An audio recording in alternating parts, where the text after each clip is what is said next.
It was supposed to be a quiet morning inside the courtroom, a place where justice spoke louder than prejudice. But when a police officer suddenly slapped a black member of parliament across the face, silence turned into shock. Cameras clicked. People gasped. The very institution built to uphold dignity had just humiliated one of the most powerful women in the country. But what no one saw coming was her response. Within seconds, she turned the tables, and the entire courtroom would remember that moment for decades.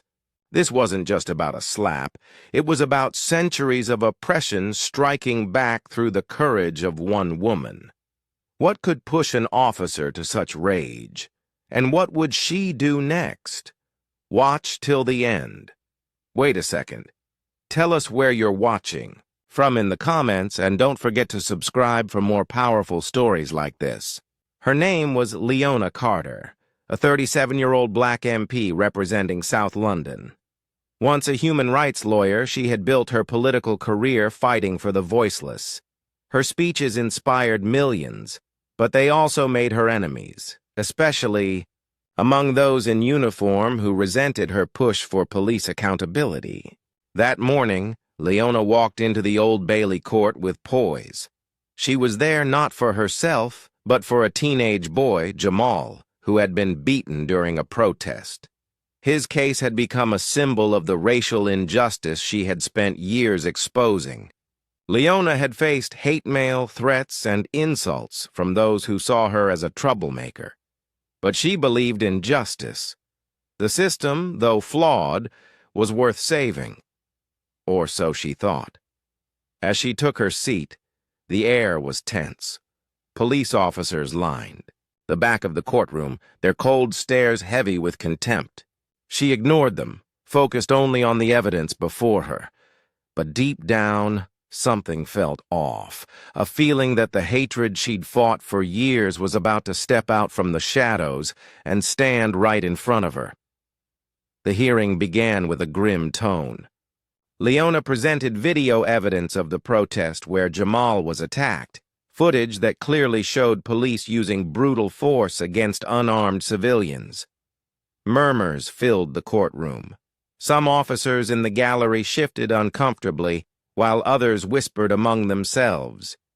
One of them was Sergeant Reeves, a veteran cop with a reputation for temper and arrogance.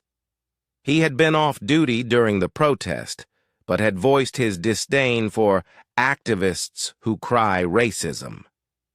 As Leona spoke, his face tightened, his knuckles whitening around the rail of his seat. For every word she said, his anger grew.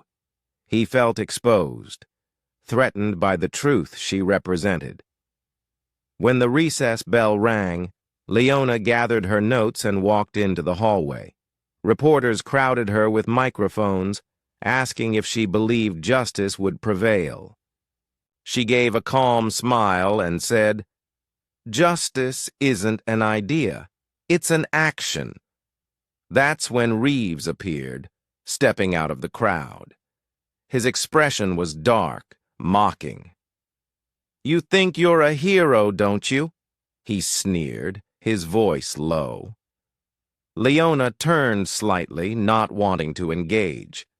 But before she could move, his hand shot forward. A sharp crack echoed through the hall. The officer's palm met her cheek. Gasps filled the air. Cameras flashed. The slap was loud, humiliating, and violent. Leona stumbled but didn't fall. Her ears rang, her vision blurred for a moment. Around her, chaos exploded. People shouting, guards rushing forward, journalists filming every second. Reeves didn't step back. He smirked, as if proud. "Now you know your place," he muttered. Something inside Leona shifted. It wasn't rage, it was resolve. All her years of fighting injustice, all the moments she'd been silenced, dismissed, or underestimated, collided in that instant. She stood tall, eyes locked on his. The world would not remember her as a victim. Not today. In a flash, Leona moved. Her instincts, sharpened from years of self-defense classes after endless threats, took over. Reeves lunged again, maybe to grab her arm, but she sidestepped swiftly, gripping his wrist with precise force. A twist, a pull, and the officer lost balance. He crashed backward into the marble bench with a loud thud, his body slamming against the floor. The courtroom guards froze for a second, unsure whether to intervene. The journalists didn't. They filmed everything. Leona didn't strike again. She didn't need to. She stood over him, blood trickling from her lip, her eyes blazing with control. Reeves, groaning, tried to rise, but she lifted her chin and said in a calm, commanding tone that cut through the chaos, "That's what happens when you think power makes you untouchable." The cameras captured that single moment. The officer on the ground and a black woman standing tall, defiant, unbroken.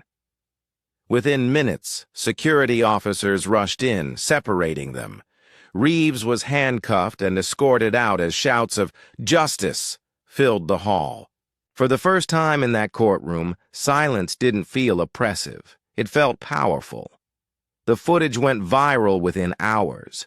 Social media exploded.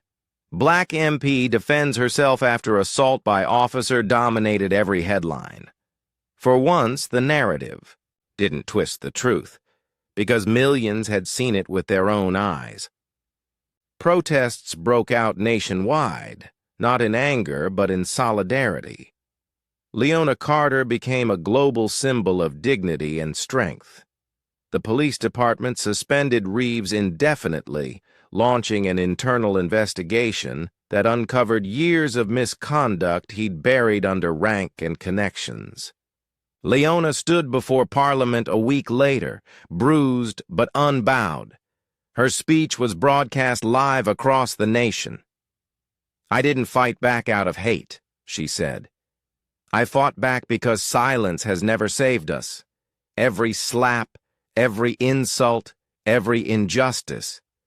They're meant to break us, but every time we rise, we remind the world that we are not powerless. We are human." Her words echoed far beyond politics. They became part of school lessons, campaign posters, and songs sung during marches for justice.